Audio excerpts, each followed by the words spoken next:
नमस्कार, आप सबका स्वागत है न्यूज फ्रेम के बिहार झारखंड के बुलेटिन में। मैं हूं आशका पटेल। न्यूज फ्रेम का आगाज हुआ है आपकी आवाज को बुलंद करने के लिए, अन्याय के खिलाफ आवाज उठाने के लिए और हुक्मरानों तक आपकी आवाज पहुंचाने के लिए। तो चलिए शुरुआत करते हैं आज की खबरों से। मुख्यमंत्री हेमंत सोरेन ने झारखंड मंत्रालय से वीडियो कॉन्फ्रेंसिंग के जरिए सभी जिलों के उपायुक्तों के साथ संवाद कर राज्य में हो रही भारी वर्षा को लेकर अधिकारियों को पूर्ण रूप से अलर्ट मोड में रहने का निर्देश दिया है। उन्होंने कहा कि शहरी तथा ग्रामीण क्षेत्रों में जल जमाव की समस्या से आम जनमानस को निजात दिलाने के लिए प्रभावी कदम उठाएं। मुख्यमंत्री हेमंत सोरेन ने सभी जिलों के उपायुक्तों को निर्देश दिया कि लोकल अथॉरिटी के साथ समन्वय स्थापित कर जल जमाव की स्थिति को जल्द से जल्द खत्म करने का प्रयास करें। रांची से रूपम की रिपोर्ट। मुख्यमंत्री हेमंत सोरेन ने झारखंड मंत्रालय में अधिकारियों की उपस्थिति में उच्च एवं तकनीकी शिक्षा विभाग द्वारा प्रस्तावित राज्य अंतर्गत महिला महाविद्यालय, महिला पॉलिटेक्निक संस्थानों के निर्माण और जीर्णोद्धार से संबंधित कार्य योजनाओं की समीक्षा की। इस दौरान मुख्यमंत्री ने अधिकारियों को निर्देश दिया कि रांची, चाईबासा, गिरिडीह, धनबाद, दुमका और हजारीबाग सहित अन्य जिलों में प्रस्तावित महिला महाविद्यालयों के नवनिर्माण तथा जीर्णोद्धार से संबंधित कार्य योजनाओं में तेजी लाएं। Bureau report, news frame.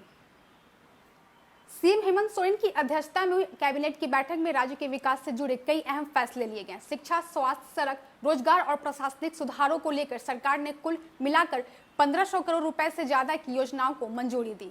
Bureau report, news frame. अंतर्राष्ट्रीय योग दिवस के अवसर पर राजधानी रांची के ओल्ड जेल परिसर स्थित बिरसा फन पार्क में अंतर्राष्ट्रीय योग दिवस आयोजित किया गया। इस अवसर पर झारखंड के स्वास्थ्य मंत्री डॉक्टर इरफान अंसारी, रांची विधायक सीपी सिंह सहित कई गणमान्य लोगों ने योग अभ्यास किया। इस कार्यक्रम की शुरुआत दीप प्रज्वलित के साथ की गई। रांची से रूपम की रिपोर्ट। आदिवासी कार्य मंत्री चमरा लिंडा ने आज विभागीय सचिव, आदिवासी कल्याण आयुक्त एवं आदिवासी सहकारी विकास निगम के प्रबंध निदेशक के साथ विभिन्न योजनाओं की समीक्षा बैठक की। इस बैठक में विभागीय योजनाओं के बेहतर संचालन एवं लाभार्थियों तक समय पर लाभ पहुंचाने को लेकर कई अहम निर्देश दिए गए। Bureau report, news frame. Giridih के कल्याणडी के RSETI के डायरेक्टर सह बैंक ऑफ इंडिया के सीनियर मैनेजर अभिषेक कमल को 20,000 रुपए घूस लेते धर दबोचा गया। कैंटीन संचालक से घूस की राशि डिमांड की गई थी। कैंटीन संचालक द्वारा पैसे दिए जाने के बाद सीबीआई की टीम ने उसे धर दबोचा। Dhanbad CBI SP PK Jha ने इसकी पुष्टि की है। गिरिडीह से संतोष तिवारी की रिपोर्ट। बोकारो के चंद्रपुरा प्रखंड अंतर्गत घुटवे माटीगढ़ा डैम के पास जमुनिया नदी पर नवनिर्मित पुल का निर्माण कराया गया था, जो उद्घाटन की वाट जो रहा था। तभी बरसात की पहली बारिश में ही पुल के गढ़वाल भर-भराकर गिर गया और सड़क पर बड़ी बड़ी दरारें आ गई, जिससे पुल पर से आवागमन बंद हो गया है। बोकारो से चंदन सिंह की रिपोर्ट। अंतर्राष्ट्रीय योग दिवस के अवसर पर सरायकेला स्थित सामुदायिक भवन सभागार में जिला प्रशासन सरायकेला खरसावां के तत्वावधान में योगाभ्यास कार्यक्रम का आयोजन किया गया। इस कार्यक्रम का शुभारंभ जिला परिषद अध्यक्ष सोनाराम बोगद्रा एवं उपायुक्त सह जिला दंडाधिकारी नीतीश कुमार सिंह द्वारा दीप प्रज्वलित कर किया गया। सरायकेला से वीरेंद्र मंडल की रिपोर्ट। प्राचीन भारतीय ज्ञान परंपरा के प्रतीक नालंदा महाविहार में आज 10वां अंतर्राष्ट्रीय योग दिवस उत्साह और गरिमा के साथ मनाया गया। इस ऐतिहासिक अवसर पर केंद्रीय कपड़ा मंत्री गिरिराज सिंह मुख्य अतिथि के रूप में उपस्थित हुए। इस मौके पर मंत्री गिरिराज सिंह ने लोगों को संबोधित करते हुए लोगों को योग की महत्ता के बारे में जानकारी दी। नालंदा से राकेश की रिपोर्ट।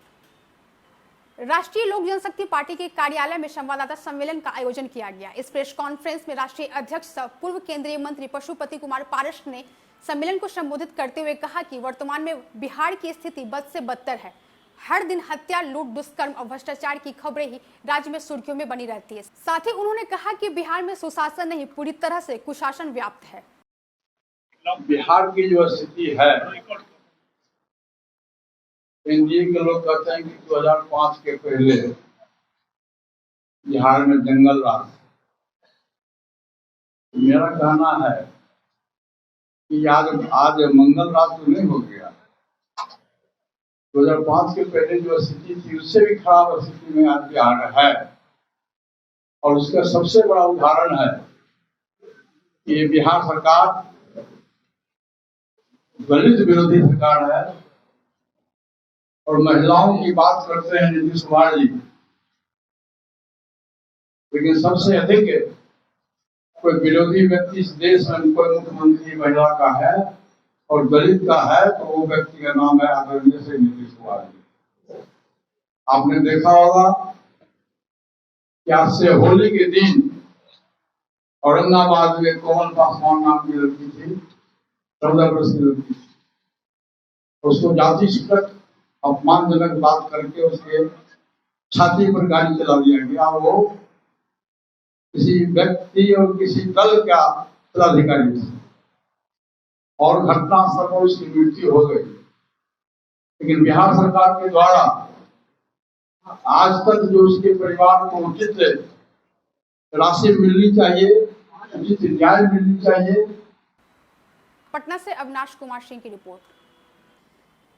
नवादा शहर के हरिश्चंद्र स्टेडियम में अंतर्राष्ट्रीय योग दिवस के अवसर पर नवादा सांसद विवेक ठाकुर ने अंतर्राष्ट्रीय योग दिवस में शामिल हुए।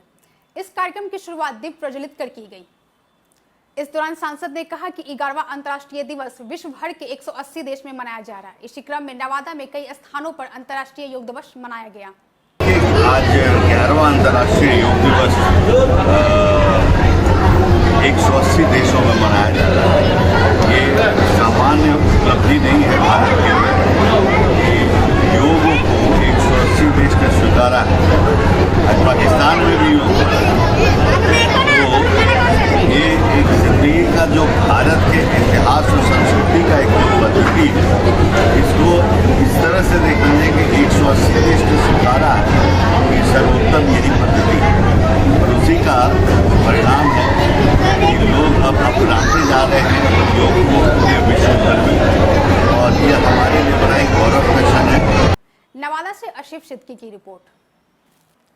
औरंगाबाद के रफीगंज प्रखंड के भेटनिया पंचायत में प्रधानमंत्री आवास योजना के तहत अवैध वसूली का वीडियो वायरल हो रहा है। वीडियो में आवास सहायक संजीव कुमार पर बिचौलिया के जरिए लाभुक से 20,000 रुपए मांगने का आरोप है। लाभुक ने 15,000 दिए, लेकिन 5,000 न देने पर तीसरी किस्त रोक दी गई है। इस मामले में शिकायत के बावजूद अब तक कोई कार्रवाई नहीं हुई। ग्रामीणों ने जांच और कार्रवाई की मांग की है। औरंगाबाद से दीनानाथ मौर्य की रिपोर्ट।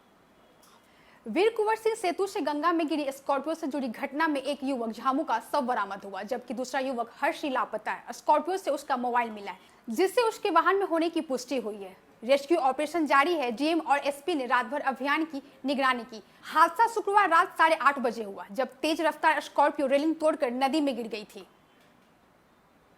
अभी तो कुछ कहना मुश्किल है ये, लेकिन ये बात है कि घटना लगभग 9 बजे के आसपास की है।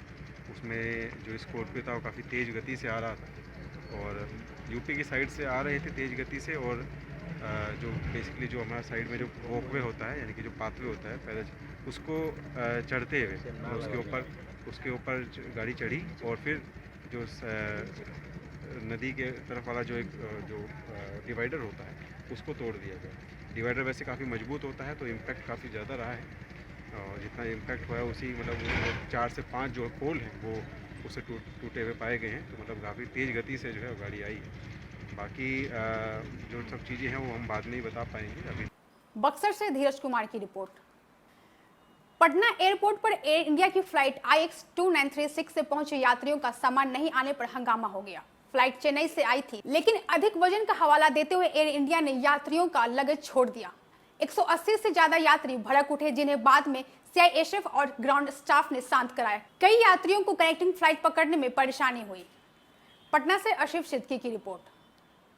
जमालपुर स्टेशन को योग के थीम पर डेवलप किया जा रहा है, जिसकी सुंदरता को देखते ही बड़े बच्चे सभी योग के दीवाने हो गए। दरअसल योग नगरी के नाम से प्रसिद्ध मुंगेर में योग दिवस की अलग ही छटा देखने को मिल रही है। आज यानी 21 जून को अंतर्राष्ट्रीय योग दिवस पर पूरा शहर योग कर रहा है।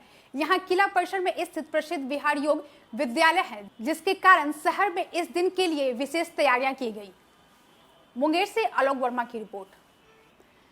अभी के लिए बस इतना ही। देश और दुनिया की सभी खबरों से अपडेट रहने के लिए हमारे YouTube चैनल को सब्सक्राइब करें, हमारे Facebook पेज को लाइक करें और अपने सुझाव कमेंट बॉक्स में जरूर लिखें।